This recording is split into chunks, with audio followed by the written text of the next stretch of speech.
Banat, derechahan ang usapan, pero patas ang talakayan. Dito pag-uusapan ang mga napapanahong issue.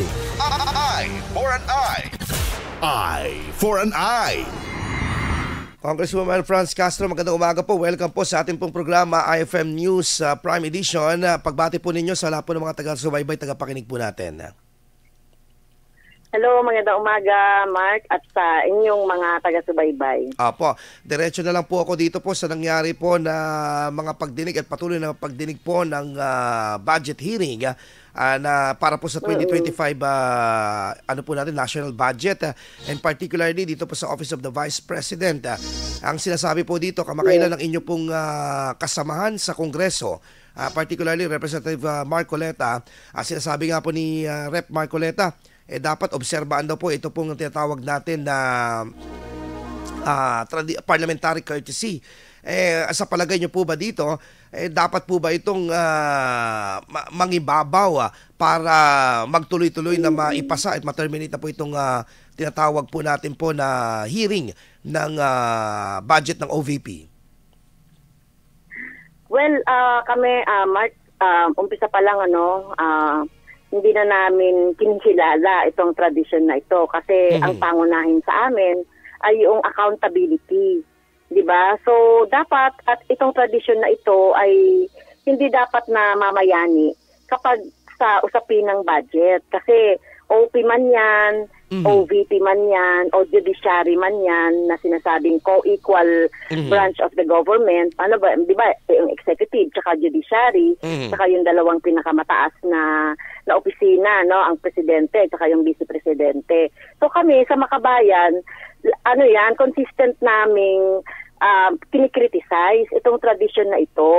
No, kung mo ba presidente o vice-presidente, hindi mo na kailangan busisiin kung paano niya ginastos o paano niya gagastusin ang budget.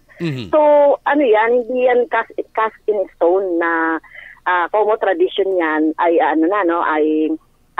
so dapat nang sundin. Kasi sa panahon ni VP Leni Robredo, di ba?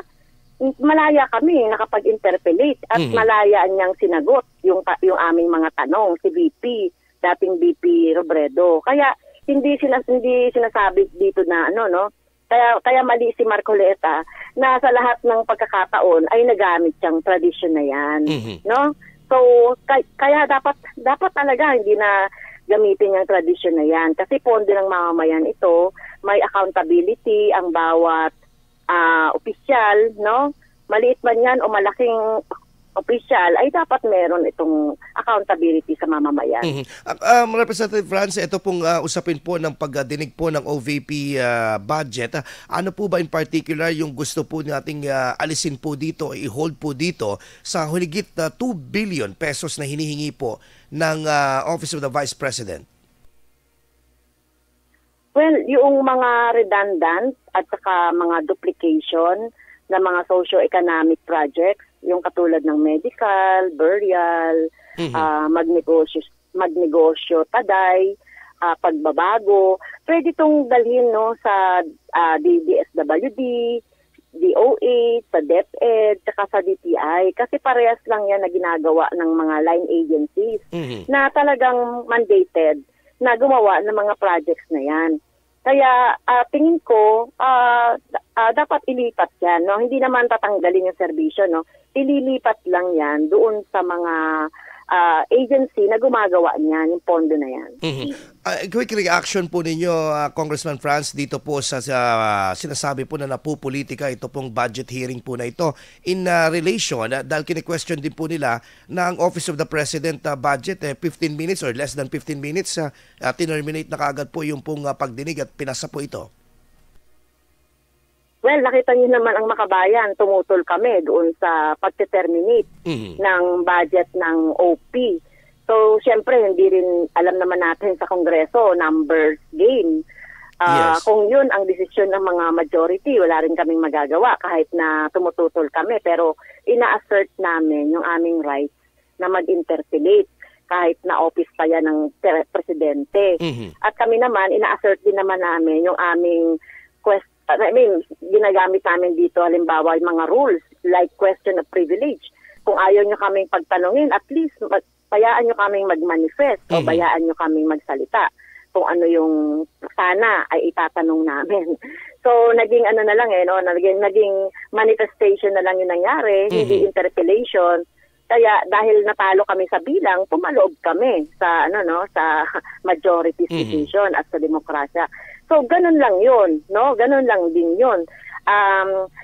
Kami, nakita naman ninyo ang Makabayan, ever since consistent kami diyan. So kaya sabi nga namin lahat walang dapat ay ini-interpellate at pinapakita sa taong bayan yung paggastos.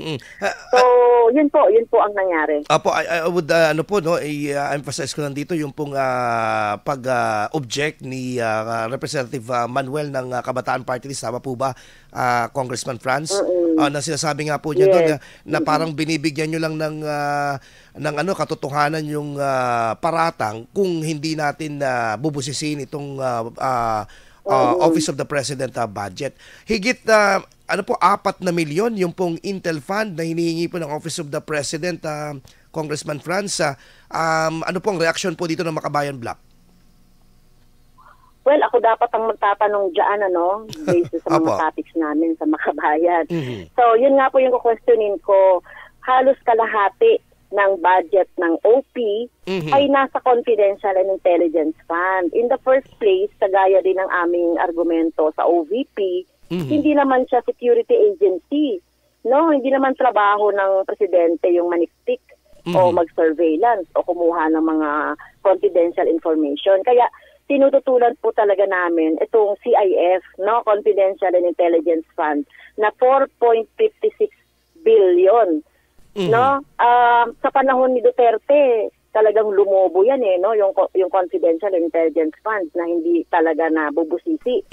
Kailanman sa 6 na taon, no, dahil sa mga courtesy na yan, no, parliamentary courtesy na yan. Kaya pinagpatuloy ito ni Presidente Marcos. So di nga namin alam bakit kailangan ipagpatuloy ito. Alam naman natin na ito ay prone to corruption, prone to misuse, di ba? Prone to personal interest. Kaya lagi namin talagang tinututulan at gusto nga namin ma-abolish, no? Ma-abolish itong confidential fund at ilagay yan doon sa mga items na may transparency. Diba? At nakikita natin kung saan yan ginagamit. Mabalik lang po ako sa usapin po ng budget din po ng OVP.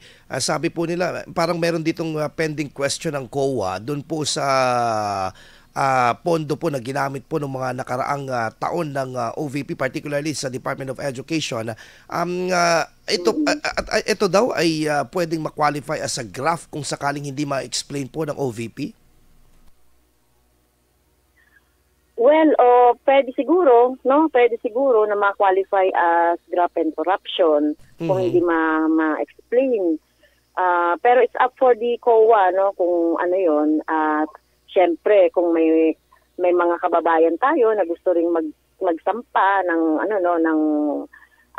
ng kaso sa ombudsman or sa Sandigan Bayan, kaugnay nito ay doon natin makikita talaga, no, kung ito ay may basihan ng graft and corruption.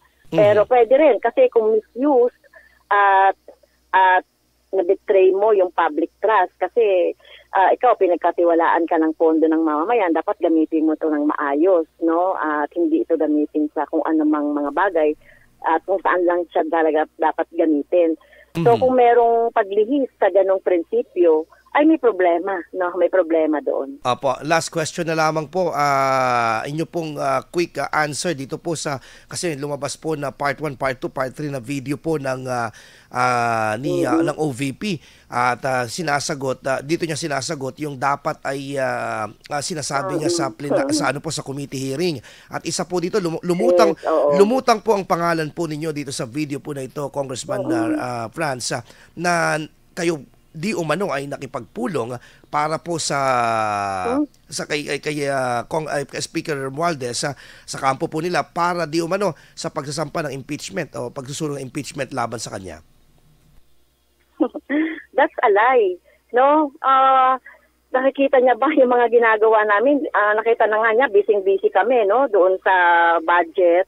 At hindi naman kami madalas na nagkikita ng speaker. Mhm. So, tingin ko ay mukhang nag-hallucinate siya doon sa mga binibintang niya sa akin. Ako daw ay gumigitna sa usapin ng impeachment. So, kagaya na sinabi ko nung last year, kung yun ang tinutukoy niya rin, no? Nung last year, ay sabi ko nga ay premature itong itong usapin ng impeachment dahil wala pa nga mga katunayan, wala pa nga mga ebidensya. Sinasabi ko lang na baka may mga ganitong pwedeng ikaso. Well, kung yun yung sinasabi niya, no, ang media naman tinatanong yung mga opinion, no, kanilang mga ini-interview at hindi ito tinitake at statement at yun na yun. So, hindi totoo na gumigit na kami sa impeachment. Kaya sabi ko nga, kapag may mamamayan na merong magsasampa ng impeachment at kami ang gustong endorser, di pag-aaralan namin. Kami naman, lagi naman kaming proactive, no? Pinag-aaralan namin bago pa mangyari yung mga bagay-bagay. Kaya, yung sinasabi niyang ako yung gumigit na sa impeachment, so, hindi totoo yan, no? Hindi totoo yan. Kung meron man talagang basis for impeachment, baka alam niya na may nagawa siyang mali, kaya lagi niya sinasabi, no, na may impeach ako or mag-ano kayo ng impeachment. So, siguro mag-comment na lang siya kapag nandiyan na talaga yung impeachment. Okay po. Maraming salamat po, Representative Franz Castro, sa pagkakataon ngayong umaga. Thank you for taking our call. Thank you po. Ayun po. Si Congressman Franz Castro po ng ACT party list. Anyway, Idol, susunod na po ang RMN News Nationwide, The Sound of the Nation. Magbabalik po tayo maya lamang. Impormasyon, intriga, issue. Eye for an eye. IFM